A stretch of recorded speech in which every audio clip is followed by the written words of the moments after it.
It's just say a prayer for me, and I'll take my leave. I think I'm somebody else. They say my friends are my clothes, and my baby's bad for my health. Don't wanna be by myself, no. Don't need more reasons to stay home. It's just say a prayer for me, and I'll take my leave. I think I'm somebody else, and my baby's bad for my health. Cool. Well, I'm CRACKISWACK, aka Crack, and I'm from Union, New Jersey, Bergen County. I've been making clothes for about 2020, 2021, 2022, 2023. So I've been making clothes for about 4 years, and I have been in the creative fields for maybe 5 years, and I just started manufacturing about a year ago, and that is now my new passion, and I love it a lot. You know, I like making people's dreams come true.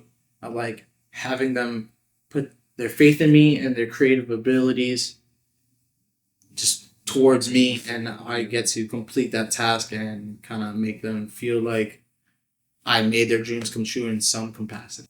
What I love the most, I think, is just, I guess I touched base on it.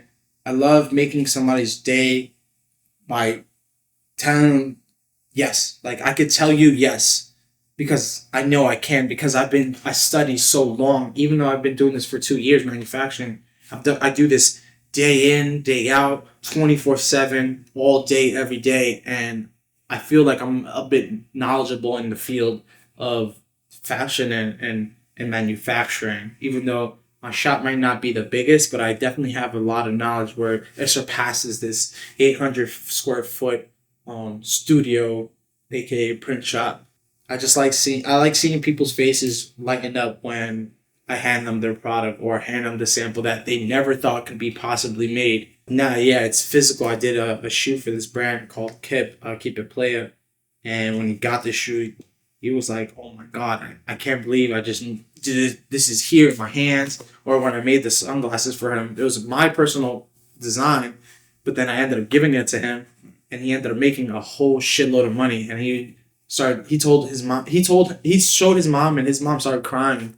And like, it was just like one of those full circle moments where it's just like, he's like, "Bro, I appreciate you so much." I'm just like, honestly, it means more to you than to me, not in a bad way, but it's just like, I know this is what I was meant to do. You know what I mean? I was meant to put a smile on your face. So like, it's not like, this big grand thing. It was like, I did my job. Yeah. So I'm very happy about doing my job. There's a satisfaction that comes out of, like you said, like, because in the beginning you're kind of scared because you don't really know what you're doing, so it's a little nervous, but there's a satisfaction that comes out of somebody asking something of you and you being so confident in, like, I can deliver on that. Yeah. No problem. Like, I got you, Don't even worry about it. I think that's it's one of my favorite things where, as a creative and as either a videographer or a screen printer or a designer or a graphic designer or whatever in the arts that you're in, even like hair. Like, if somebody tells you, "Can you dye my hair? Can you cut my hair this way?" And you're like, never did it before, but I know I'm the truth at what I do, so let's do it. And then when it comes out fire, they're like, "Oh yes," and you're just like, "Let's do it." I'm so happy. I'm so like, yeah. Every single time when my client leaves that door, I just like do this Goku fucking flex. I'm just like, "Ah!" And I think people definitely come to me and come to my shop, because you could go to any shop to get anything printed, but you come to me because I won't lie to you, and I'm not gonna kid you. You know what I mean? I'm not gonna baby you. You definitely come to NBC Print Shop or to Crack to get an experience, to learn a little bit, because I'm not these old guys, or I'm not like these other shops where you gotta pay me to learn this. Like, if I like you and I see a little bit of me in you, I'll give you some game. You know what I mean? I'll tell you, you could do this way, or you could save your money by doing this and doing this, or you could spend a little bit more and get a better product.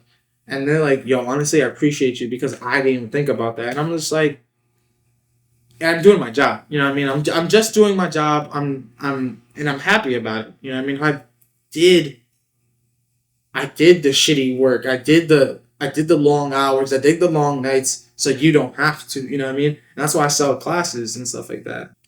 Who do I look up to? I guess there's a few people that have definitely gave me a light.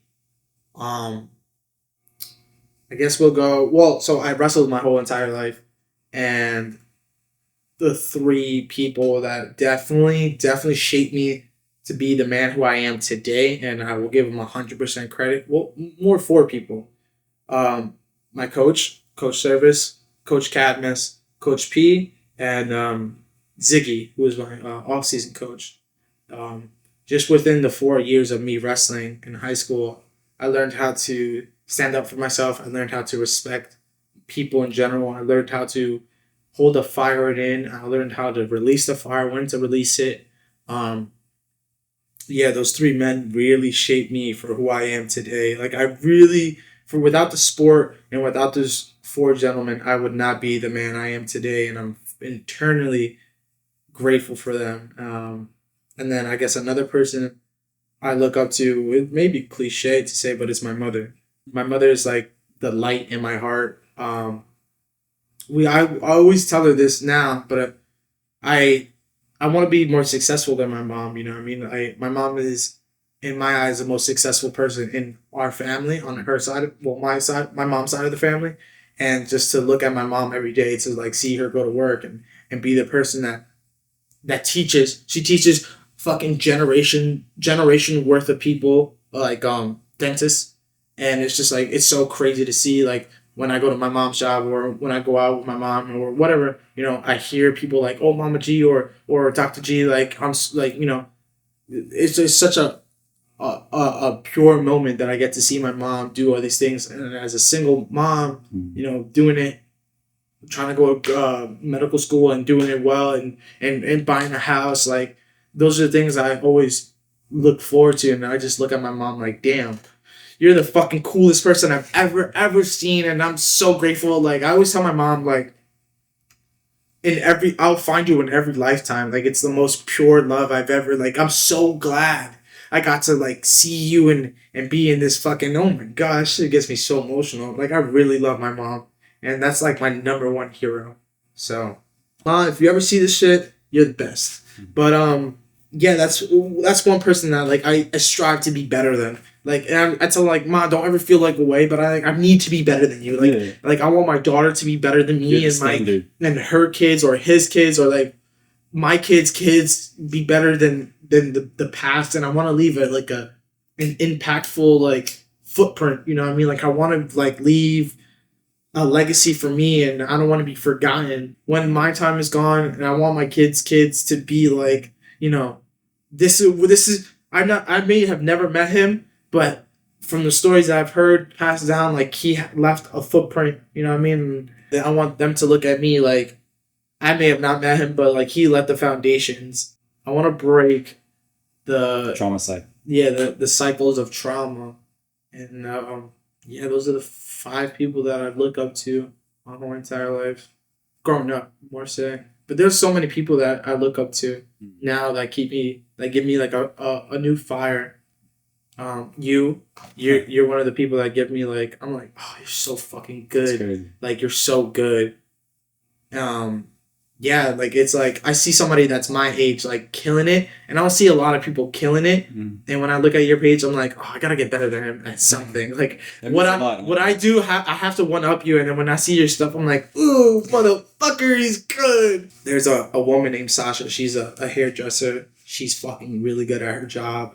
And there's, like, different people like Bruno, like Pablo. Like, the guys on my team really are, like, they're so good at what they do. Like, it's just either work ethic or, like, and it doesn't have to be the fashion world or, like, or like our industry. Whatever. Like, it's just like whatever you do, if you're really good at it and you take pride in it, and you just, you know, like, you don't let one big moment that is your defining moment, like, you just, like, this is not the moment. Yeah. So I'm gonna keep working until I get to the moment that I feel proud of. So when I see you guys work and, like, get accomplishments, I'm like, oh, that's so fire. And I'm just a competitor, so I just, like, want to be better at everything. So I'm like, I gotta one up this. I'm in a place in my life, in a place in my career where if I feel complacent, that is on me. You know, because I always need to find new competition or new fires, new flames.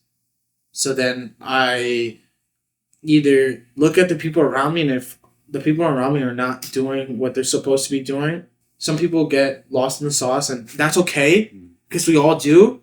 But like, if you're still lost in the sauce, like you gotta go. Like I need, my vision is so fucking far out, like it's so planned out mentally that I need to stay on track. And if I don't stay on track, I feel like I'm not doing what I'm supposed to. And my biggest fear in life is not being successful or not being successful.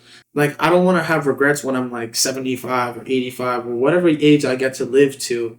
I don't want my dying moments to be like, damn, I really should have did this or I really should have did that. Because life is too short, you know? Like, I want to live the life that I'm supposed to or the life that I want to, because life is too short, you know? You could be here today and gone tomorrow, you know what I mean? I want to feel like if I die today or die at this very moment, I am very proud of who I was at the time.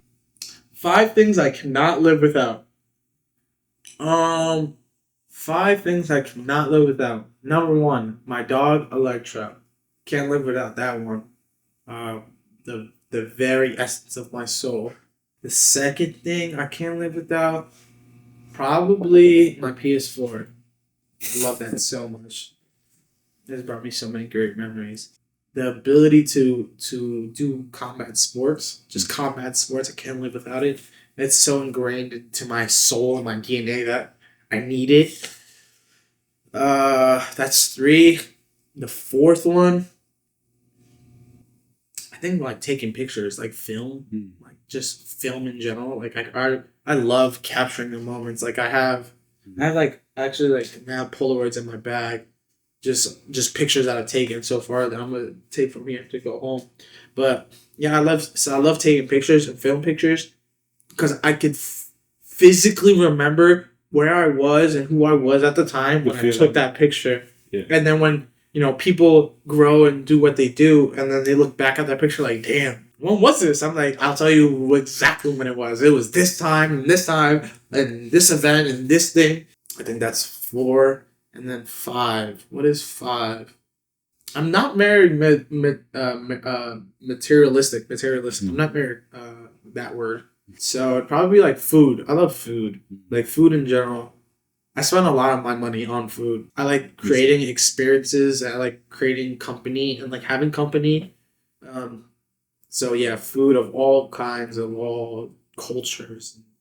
I think that is one of the best things. Like I think in the world, like everything could be shit, but you guys share a meal at the end of the day, and it's like have a conversation. Like everything in the world is okay because you guys share a common bond. You guys, that's the beauty of food. Like you could be white, you could be purple, you could be green, you could be yellow, but if you have this common factor where it's food, this dish, right, that brings people together, and you don't. It's like you may not see eye to eye, but this dish right here is what brings you guys together. And now you guys have a conversation about that dish, and then you might not know that you guys might have something in common. And food might just fucking save a relationship, save a war. I don't know, whatever. But food is fucking great. So that's my top 5. Yeah, I guess to piggyback off that, people don't get to realize cooking for somebody else, even if you don't know it.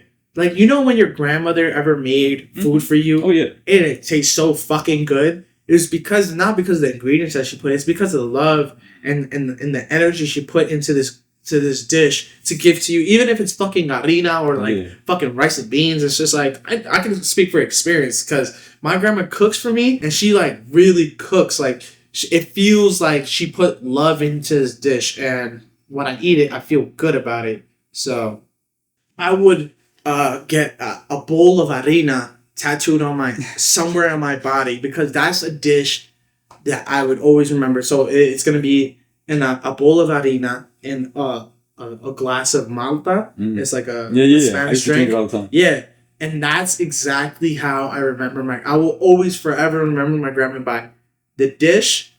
There's 2 things: the dish, the malta, and then she has this thing where ever since like I was a kid. Like she would always be at the window waving, and then when we bought the house, she'd be at the door always waving. I mean, not just fucking me going down the driveway. I mean, really going down the driveway, pulling out until she could not see anymore, and she always waves. And now it's the awesome part where I have Electra. So my grandmother, my grandmother and my dog would sit.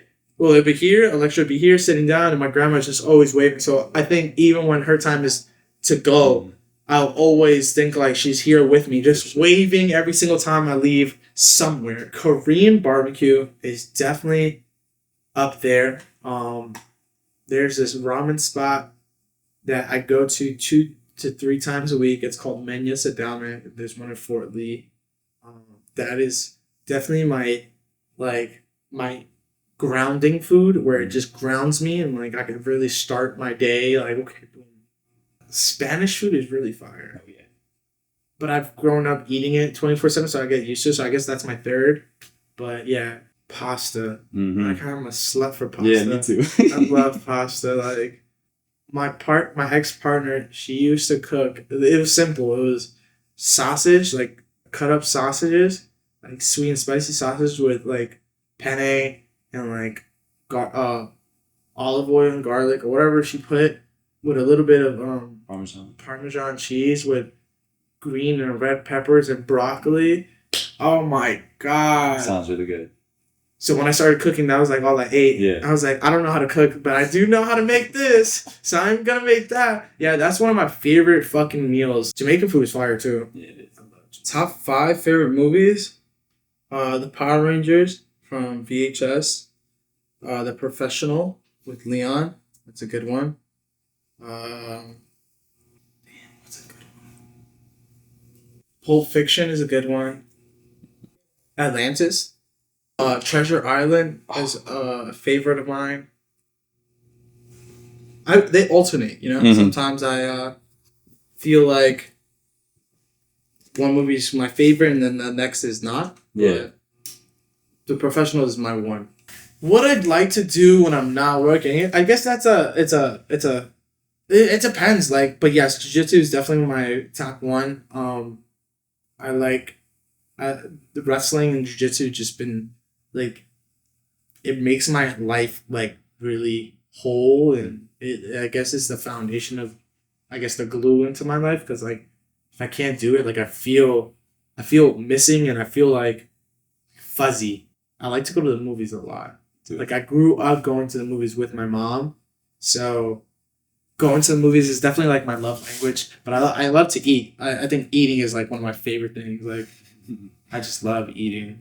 But you ever been to a dine-in movie theater before? Yeah, they're interesting, right? Yeah, they're cool. Have you ever been to a drive-in movie theater? No, not yet. I've been dying to. There's one in Brooklyn, which I did the Tommy Hilfiger show. That's where that was another full circle moment where I was like, dude, I used to fucking come here in my car just to watch movies, and I'm doing a show here. But yeah, jiu-jitsu is probably like my favorite. Oh, I lied. That and playing video games. Yeah, okay. I think people are like, oh, how'd you get inspiration and stuff like that? I literally just put my headset on and I play this game called Apex Legends, and people are like, oh, do you like go out to parties? Do you go out a lot? I'm like, I don't really get my inspiration from there. I really get my inspiration from playing games, and I love Yu-Gi-Oh! So like I play Yu-Gi-Oh! On my phone every day, and like, I just get inspo from that. But I do just live life, you know what I mean? Like the way I get inspo is just by living life, and for sure. Just fucking like, I don't know, anything just gives me inspiration. Like I could be watching something or looking at the floor, or like it's just like my mind just goes on a tangent. So I'm like, until I get to where I'm supposed to get to. Yeah, but playing video games definitely. So would Apex be like your favorite? Yeah, my favorite fucking game ever. There's a game called Rainbow Six Siege. Yeah, so Rainbow Six Siege has brought me so many online friends to real life. Like, there's one time I drove 6 hours to my friend's baby shower that I played 6 years worth of video games with from Rainbow Six Siege, and I've never met him in real life. But we would FaceTime here and there, and I drove 6 hours all the way to West Bumblefuck, Connecticut, Wow. just to go to this baby shower, and then I got surprised by my whole fucking clan. My whole clan was there, and I was like, That's amazing. and then my PS4 name is not Don Pablo, is Pablo Escobar. Mm. So they were like, yo, Pablo. And they were like, yo, we're just going to have to call you Pablo because we've been calling you Pablo for 6 years. I'm like, sick. But yeah, video games has definitely brought me a lot of homies. I'm very competitive. Like, I'll be fucking yelling in that room like, get off me or I'm better. Yeah, definitely. How do I deal with stress? I don't think I deal with stress healthy. Well, I think what I did, because I dealt with stress for so damn long, and I deal with like a red hot stress, like it really just like gets to me because I let it get to me, I guess. I became emotionally unavailable. So I disassociate all feelings in my body to not feel the stress. So I could kind of like tune it out and like work through it. I think what I do with stress now, and this is an advice I've given to a lot of people when they ask me, I embrace it. I embrace the stress. When you're running away from the stress, it's always catching up to you. It's like Michael Myers. That motherfucker's always there. It's just always there. It's like this everlasting heat behind your neck, and it's like always there. But I now have realized that I just face forward and embrace it, and just fall into the abyss and just like embrace it. And then somehow, some way, I guess I'm blessed, or somebody's looking out for me, because I end up always, I always get past it. You know what I mean? I guess that holds with depression too. I fell into the abyss, and I just went into it. You know what I mean? And now everybody gets depressed, but I personally can only speak from personal experiences. I embrace it. I look into it, and I kind of start figuring out how can I battle this, or how can I overcome this obstacle or this brick wall. So I think I just embrace it. I think that's my best advice on how to embrace stress, or just how to deal with stress. Embrace it first, and then pick apart what's going wrong in your life, and seeing what you could do to make it better. You know what I mean? And people that are dealing with depression and stress, like, every day that you make it out, the next day you beat the hardest day. You beat your last hardest day until you keep going, or you should always keep going. You'll always beat your last hardest day. You know what I mean? My day could have been worse yesterday, but I beat it. So I'm 1% better now, even if I may not see it. I think that's really important. So embrace the hardships in your life instead of running away from them. Yeah, I think I deal with stress because I embrace it, because I wrestled. So like, I've been through hell and back, and it's another reason why I have this tattooed on my neck. It says, "I've been to hell and back, and let me tell you, it was wonderful." And that was just me, expressing how every stress, every hardship, every pain, I've been there. And I always tell people, like, I've been where you were, bro. I've been where you were. Like, it gets better when you feel like, this is not the worst moment in my life. It's just a really hard obstacle, and a lot of things are hard.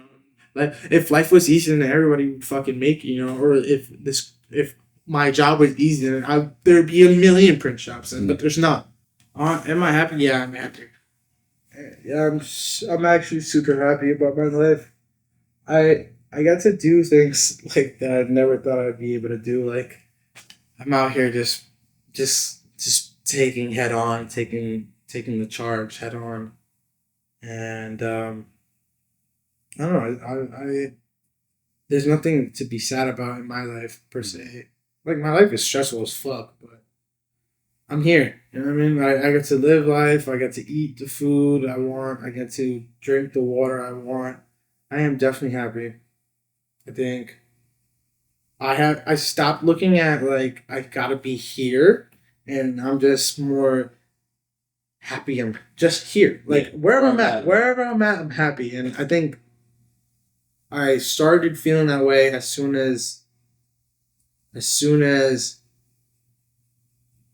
my grandmother came back from being sick. She's living with us now, and I think it's like just be happy in the moment. And I'm out here just every day like I like Sonuela, and I'm just like, oh, just give me a hug. I love you so much, and I think I'm just happy to be here, to be where I'm at right now. I'm good. I'm chilling. I'm happy. It's good to hear. Life is good. So yes, I am. Here we go. I have a few. The one that says "I've been to hell and back." That's a good I one. really like that. I never knew what that said. Yeah, It's dope. it's a good one. The rose on my head is really one of my favorites. I have a birthday letter on my back that my little brother and sister wrote to me. I think on my 18th birthday. Yeah, like in their little shitty baby handwriting when they were smaller. Cool. The V on my face. It stands for my ex-girlfriend named Victoria. That's one of my favorites, but it's just like more of a rebirth, like very much so. Like I was not the man who I thought I was gonna, like I was just not the man I wanted to be, and meeting that woman and that person has changed me to becoming the man I am today. That's one of my favorite tattoos. It's just like a memory in time who I was and who I now am. This is like, where somebody's always controlling. Oh, the heart and brain. Yeah, heart and the brain. I'm not gonna lie. This is not like a fucking like deep tattoo. No, I was interesting though. It's probably like 17, 18 years old when I got it. I got the Cinderella when my little sister was playing. When she was a Cinderella, or sorry, ballerina. Yeah, I'm a lover boy, so I have like a lot of tattoos that brought me back to memories with my partner and shit. But I have this wisdom tooth from my mom. That was like one of the tattoos that she was like, all right, I guess this one is cool. I'm like, you bastard. She doesn't like the tattoos. Yo, she don't like tattoos. She's like, you're gonna fucking, it's the ink is gonna go in your brain. I'm like, dude, that doesn't even make fucking sense. Yeah. Every time I get like I think my last tattoo, like I shave my head and I gotta like, now it looks like teardrops, but it's like blood drops. Okay. And it's like a big dagger in my head. Those are my favorite tattoos. I probably have like really like 4 or 5 tattoos out of like 50 that I have. I'm like a narcissist. Like when it comes to tattoos, I'm like, I look in the mirror like every day like, you're one handsome fella, You bad motherfucker. Yeah, I don't have like, I have dainty face tats. Like I do like kind of like, I don't like to do like fucking heavy face tats because I'm like pretty. You know what I mean? I have like one here. Yeah. I have like one here. I have one maybe here. I have like a spider like my beard. Like that's cool. Yeah, like I don't have too much crazy shit. Yeah. Yeah, right. Definitely been in love. Couple times? No, just one really time. I think I've been in love. So what is love? You know what I mean? I think love is something or a feeling that you have. It's unconditional love. There's love and then unconditional love. I think I've been in love, and I think I've gave unconditional love, even though I wasn't the person I should have been. The feelings were still there somehow, some way, maybe in a fucked up, rooted way, but I definitely been in love.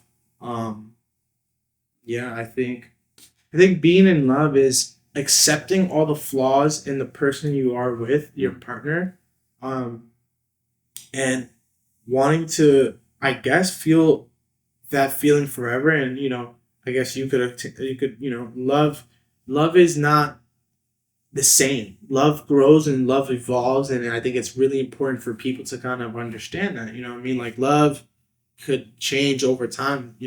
Love is, you might love your fiance, but when you have a child, you might love her even more because it's like, you gave me this fucking gift. It's kind of like Super Saiyan. How there's like, once you think that's like there's a max Super Saiyan, they come up with another one. It's Super Saiyan 9. Yeah, it just keeps going. You know what I'm saying? Like, yeah. No, I think everyone deserves to be in love at least one time in their life. And honestly, love, you may not find love until you're 35 or 26 or 18 or 11 or 17. You might 70. Find love or like 70. But if you get to find love early on, I think that's one of the most beautiful things that you could ever go through. Yeah. Because it's like someone really loves you. I mean, you know, your parents. Not every parent. Yeah. If you have a loving mother, or loving father, or loving both, or even grandmother, whoever loves you, that's a great feeling. But to be in love with someone that you have met, like, that's awesome. Like, you met, like, I always tell this, I used to tell this to my you know, whatever, my partner at the time. I would always be like, yo, I'm so, like, yo, I really met you, bitch. Like, I really met you in this lifetime. And then I came up with the phrase, like, I would always find you in every lifetime. And I only say that to 2 humans and then 1 dog. Yeah. I'm like, I will find you in every lifetime. Like, and there was my mother and then my partner and my dog. You know, those 3. And I think it's the most pure, unconditional love. Like, yo, like, I met you in this lifetime. Like, yo, I think it's so crazy because there's so many people in this fucking planet that have lived and that are on this planet now. And you're just like, I got to see you in this lifetime. Yeah. I think that's one of the coolest things ever. Love. You could love somebody and not see them. You know, I could love you and like we can like our relationship can end, but I will always have this deep rooted love for you. And I think one of the like the intrinsic things about loving somebody is like no matter what you just really hope that they are happy or like the best happens for them. That's unconditional love. If even though you're not with me or even though we have parted our ways and I still want the best for you and I want everything good to happen in your life and I understand that we are not together or we're not friends no more or, you know, friendships break and, you know, relationships break too. But if you genuinely in your heart of hearts want them to succeed in life and be happy with you or without you, I think that's the most unconditional love. And I think it's the best thing ever. Like, it's like, I don't know, love is great. Yeah. So, hell yeah. That's a good question. What motivates me to feel like quitting? I feel like for me, I think I have a higher purpose. And, well, really, I feel like a black sheep in my family. Like, I am the black sheep in my family. I just look different. You know, no one does this fucking manufacturing thing. Everyone does what they do. And I always felt like the underdog in my whole entire life. And I would feel like shitty if I didn't try. You know, I'm not... Quitting and failing are 2 different things. Oh, yeah. I fail all the time. I fail fucking 24/7. I fail every day. Yeah. There's something I don't do that I was supposed to do and I fucking didn't. Quitting is when you fail and you don't try. Yeah, you know what I mean? I think that shit is... Yeah, you know. I just feel like I don't want to quit. So I don't.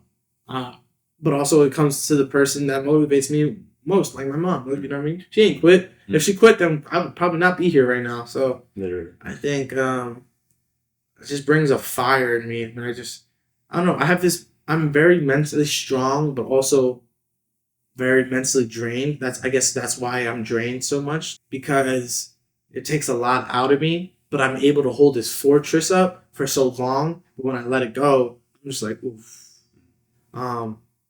I don't know. I don't quit because I just feel like you have a purpose. Yeah, I have a purpose and not this like divine purpose. It's just like I have my own purpose and I guess I found purpose. So I don't want to quit because I want to see it through. You know what I mean?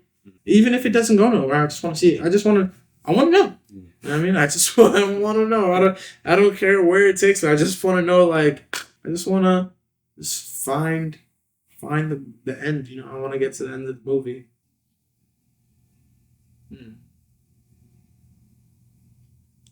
Whose opinion mattered the most or matters the most?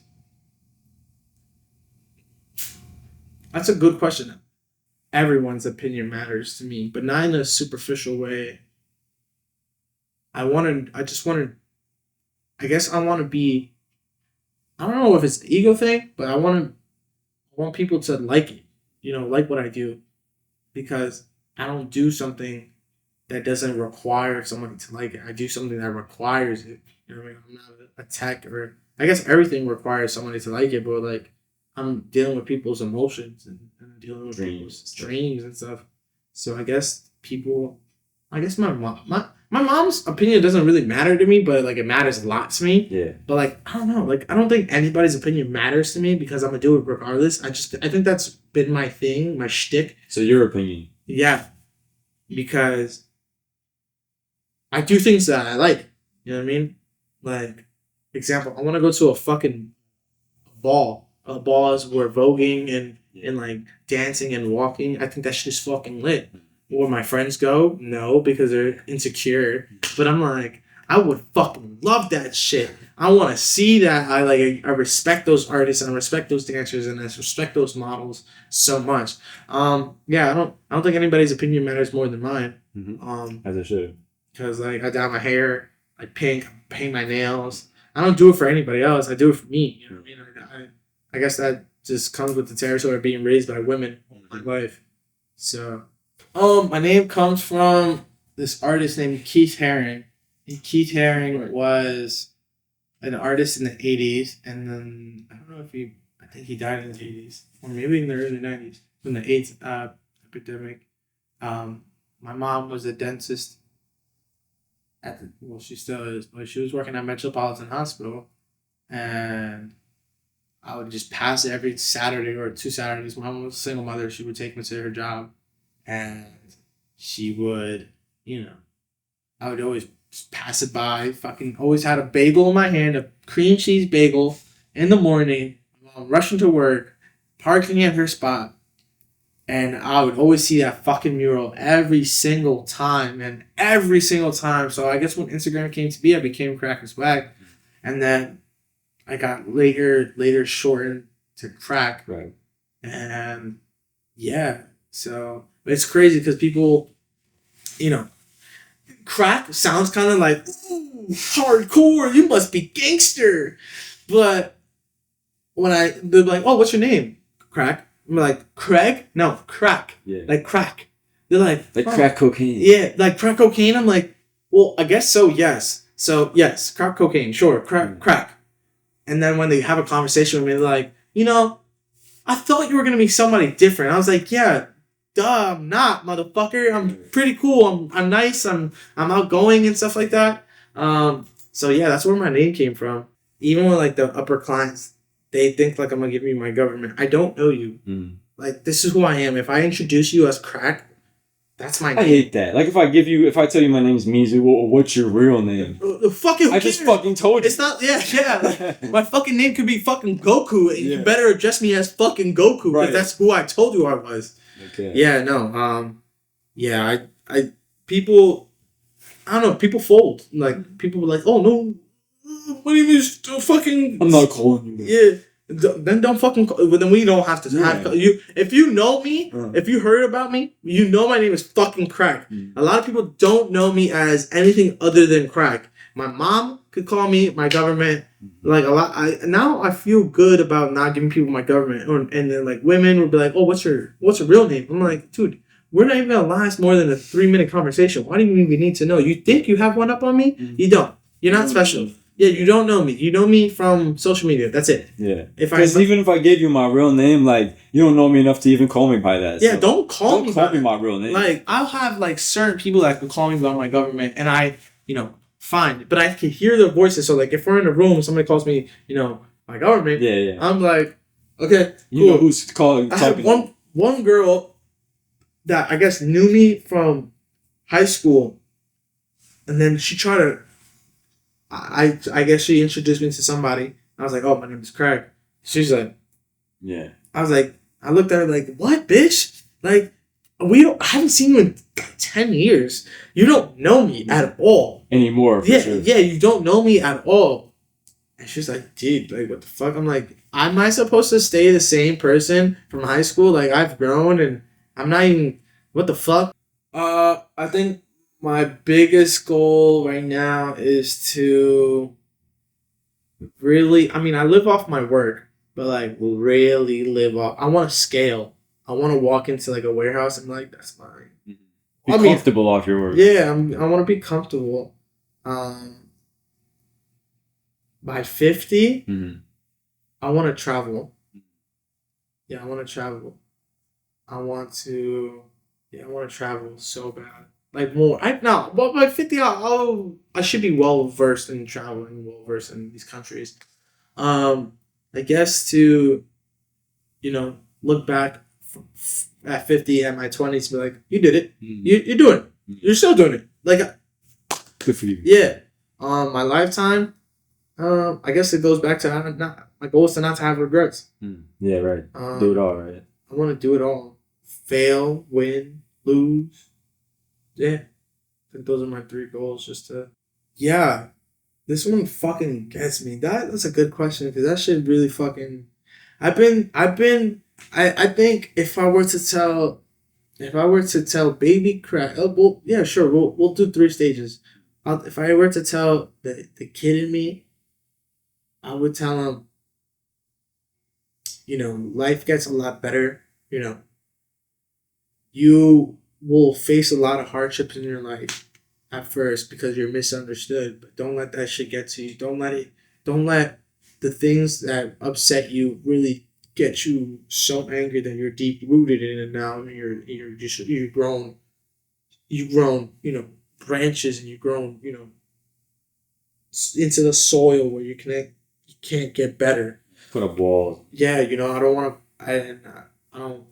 I would love to tell my younger self that, and I think my teenage self that.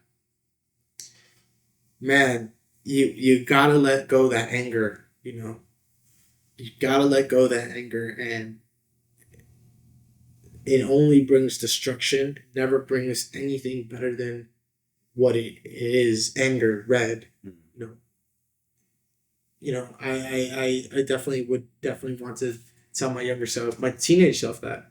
And I guess 20-year-old, 21-year-old Crack, I would tell him, it gets a lot better, my brother. It gets a lot better.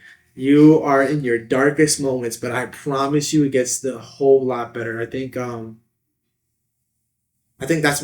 most important version of myself that I'm so much proud that I am not him anymore, and I've grown and I evolved. I think that shit is the hardest. That was the hardest moment in my life. 20 to 22, well, whatever, 2017 to 2019. Yeah, I think that was like the hardest. I mean, the darkest, the grayest, me too. Fucking holy shit. That's when I got this done. Like at the end of that pinnacle spot where it was like, everyone feels like they have no gas in the tank and this is it. I'm done.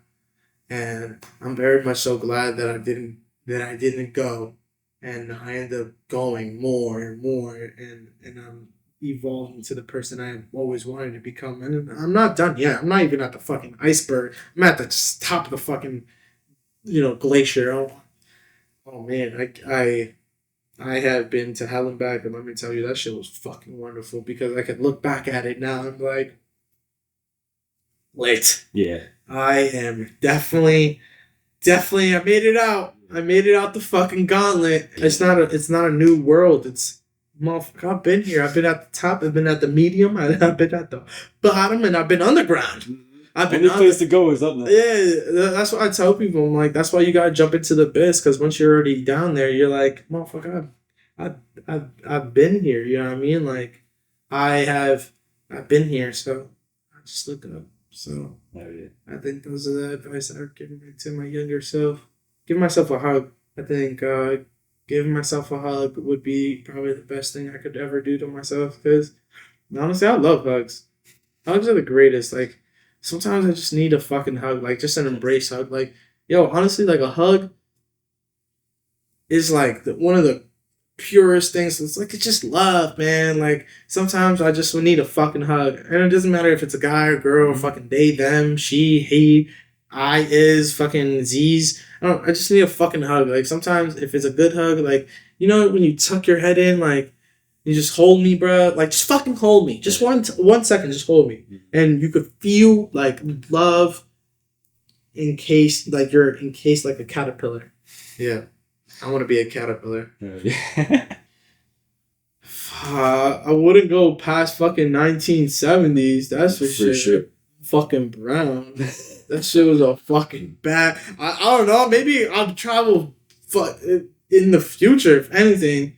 Hopefully there's fucking something better. But I guess I would travel to...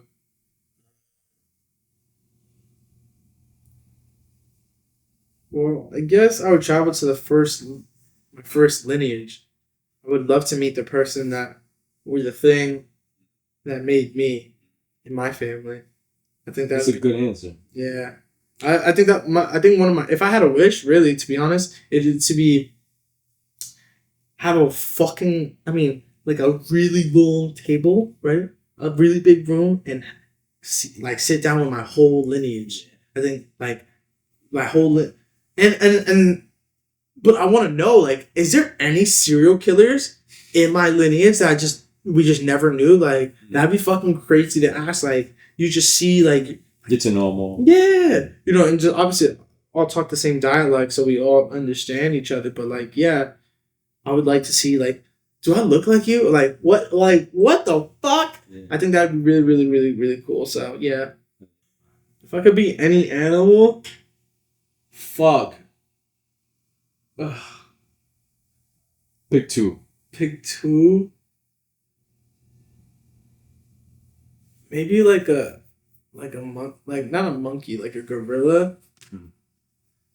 And then the other is like, fuck. I don't know. Being a fucking animal is like kind of spooky. It's kind of sketchy. Yeah, like. I always want to be a bird. Yeah, that's cool and all, but like you gotta fucking fly everywhere. God damn, that shit sucks. Probably a lot faster. Yeah, you get there faster, but like, bro, you have to fucking fly everywhere, and that, like, your arms gotta be so goddamn brolic, or your fucking wings, sure. Like, you're so fucking hockey. Maybe like a shark would be cool, but they're so fucking lonely. Like, not for nothing. I mean, I guess sharks swim in packs, but they're really lone. Not really. Like, they do, but not that. No, it's like, I don't fuck with you, but like, yeah. I guess I'll fuck with you. They like hunt together. Yeah, that's so. Oh no. I just want to be. I want to be like a chihuahua or some shit. Like, just like fucking chilling. Yeah. I guess I don't know.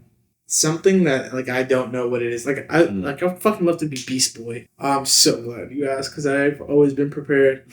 All right, so if it comes down to it, does everybody have superpowers? Everybody? Oh, lit. So, all right. If I had a superpower, it'd be the ability to take other people's superpowers. So if I come in contact with you, I get to take your superpower. Little Kirby. Yeah. Nice. Little Kirby. Nobody has superpowers. The power to evolve in my environment. So let's say I was in the desert. I got stranded in the desert. I don't need to drink water. Yeah, you can just live off of live off of just living something. Like, yeah. Or I become like a cactus or some shit. Yeah. Or if I was drowning, I'd be able to evolve to have gills.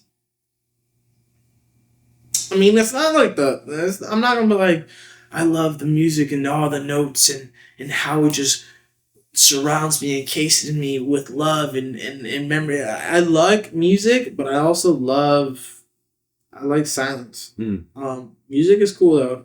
I tend to play a lot of like slowed and reverbed and like mashups and yeah. I think there's like few artists like Slimecito, like the song Demon. Yeah, I was playing that. Yeah. That pretty pumps me up. Sade is a good one. A lot of like slowed reverb, chopped and screwed music. Yeah, honestly, Mexican music has been hitting so differently. I have a pen pal which I have to write to her. She's Mexican, and there's like gritos, and there's like those like when they're playing, they like they scream or like they like laugh or like it's like a type of chant, I guess. And I fucking love that so much. So like sometimes I'll play that shit. And I had a client here. They're like, "Oh, what kind of music you play?" I'm like, "You want to know?" He's like, "Yeah." I was like, I played that shit. And they were like, I was like, dog, this shit hit different. This shit hit different. Yeah, I didn't grow up on music. I definitely learned to like music when I dated this one singer in high school. She was Cuban. And her family played like the Temptations. I learned a lot about jazz. I love jazz. Me too. I learned about like Marvin Gaye, the Temptations. Bill Withers is one of my all-time favorite artists, and oh my god, yeah, jazz is fucking great. But yeah, music is alright. You know what I mean? It's just say a prayer for me, and I'll take my leave. I think I'm somebody else. They say my friends are my clothes, and my baby's bad for my health. Don't wanna be by myself, no. Don't need more.